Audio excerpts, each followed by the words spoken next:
What's going on, everybody, and welcome back to Comic Breakdown. With this video, we are jumping into Knights of X, issue number 4. And this story is going to be set aside from everything that is going on with Judgment Day. That is because we have Captain Britain going on her Dungeons and Dragons-like quest, looking for the Siege Perilous. She is trying to find a way to save all of mutant kind that is in Otherworld, being hunted by Merlin and King Arthur. No witch breed are safe. Just recently, we saw the demise of Gambit. And because he died in Otherworld, they know that if he is resurrected on Krakoa, that he would come back a completely different person, much like Rockslide. But there is also the chance that he just comes back more aggressive, like Wildchild and Nanny. But it's a coin flip. Now, make sure that you guys have subscribed to the channel, you have liked this video, and with that being said, let's dive into this breakdown. Alright gang, so we are starting off in Otherworld at the Crooked Market. King Arthur and his forces have arrived on scene, having the Furies by their side. They are marching and trying to create the demise of all witchbreed. When Merlin and Gambit had collided, Gambit's body left dead on the ground. Merlin had disappeared, appearing to flee the battlefield. There was a sacrifice that was needed for our heroes to push forward, all part of the narrative to this story that they are stuck in, not having any time to mourn their friend, not willing to let his sacrifice go to waste. As they grab Gambit's body and they try to get out of here, we see our boy Mad Jim come into play. No longer having power dampening on him, he is able to contain every single one of these Furies. He is also able to open up a portal so that they can get out of here. This portal is opened up to Mercator. This is where Mr. M is been holding up. Captain Britain letting everybody know that they can all stop right here if they want to, that they do not have to continue on after just losing Gambit. But not a single one of our mutants are willing to leave her side. Rachel letting her know that every single one of them are gonna be there and that she personally will never leave her alone again. As all of them rush through the portal, we see King Arthur and some of his knights. They also get through, but when they get through, he quickly is met by a mysterious stranger, that being Mr. M himself. King Arthur demanding some kind of answers, demanding some kind of help in where the witchbreed might be, saying that they need to get to the Siege Perilous. Mr. M lets King Arthur know that you have come to the right place, that the Siege Perilous, it has become the land itself. The bad news is, the siege forces that he has to contend with are his deepest, innermost self.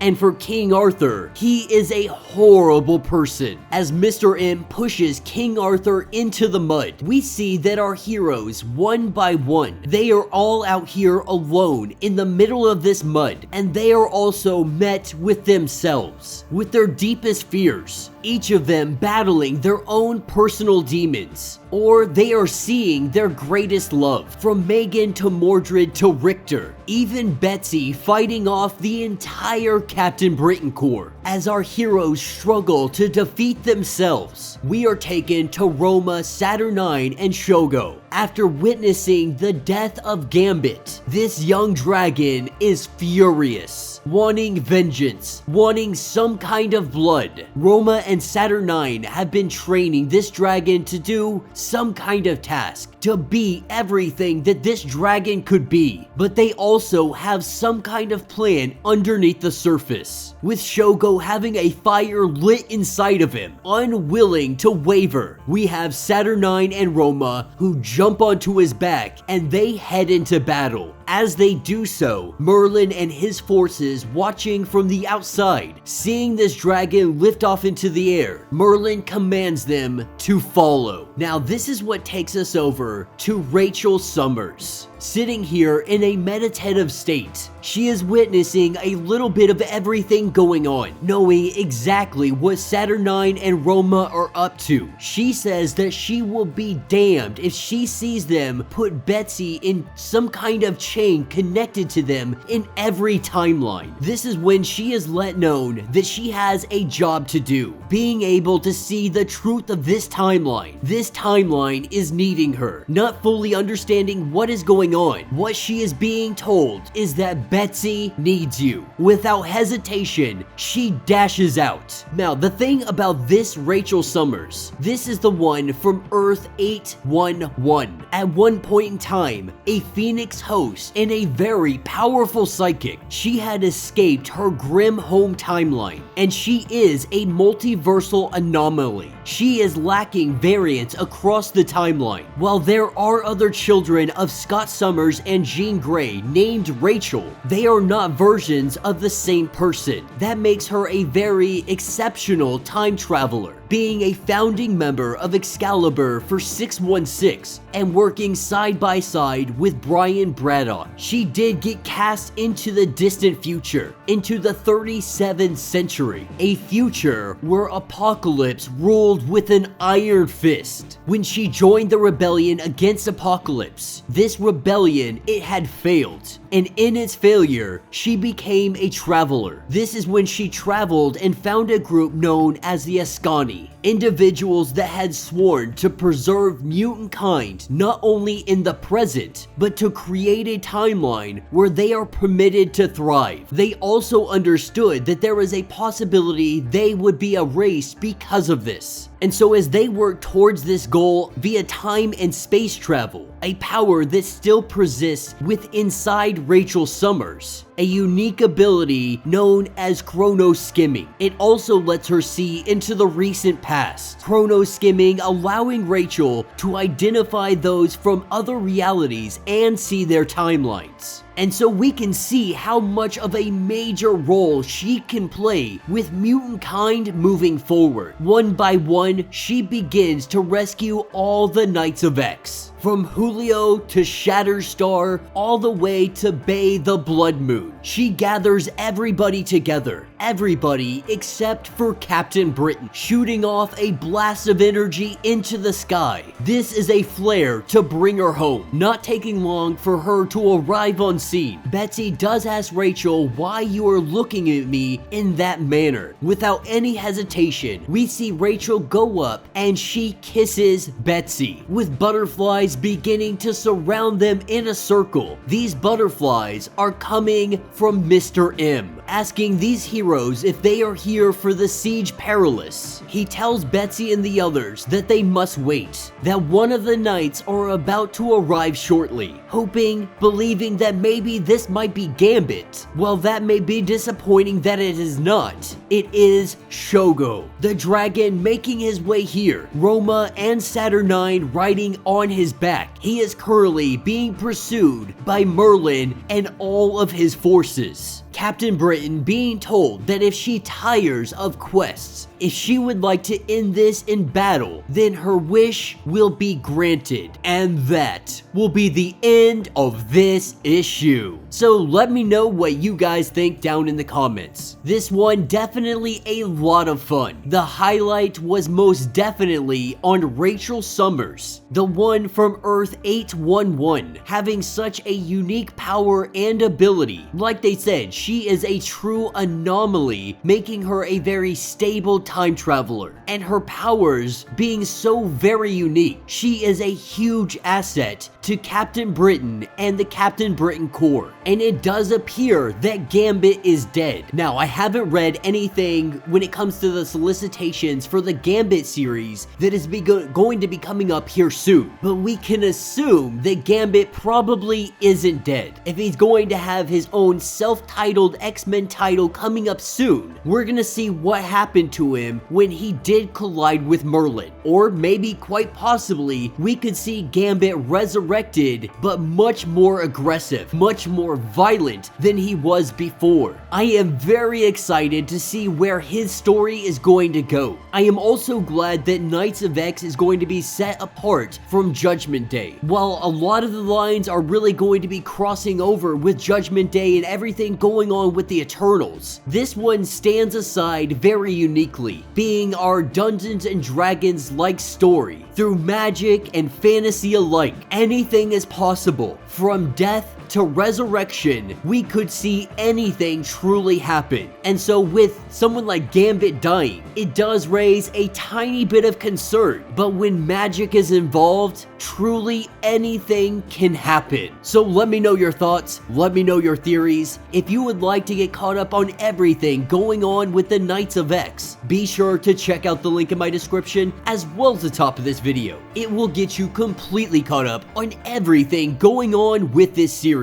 If you would like to support the channel, you can always do so by hitting the Super Thanks button. This button will let you donate directly to the channel, and every little bit helps us out. Now, if you can't do that, do me a favor, subscribe to the channel, like this video, hit that notification bell, and until the next breakdown.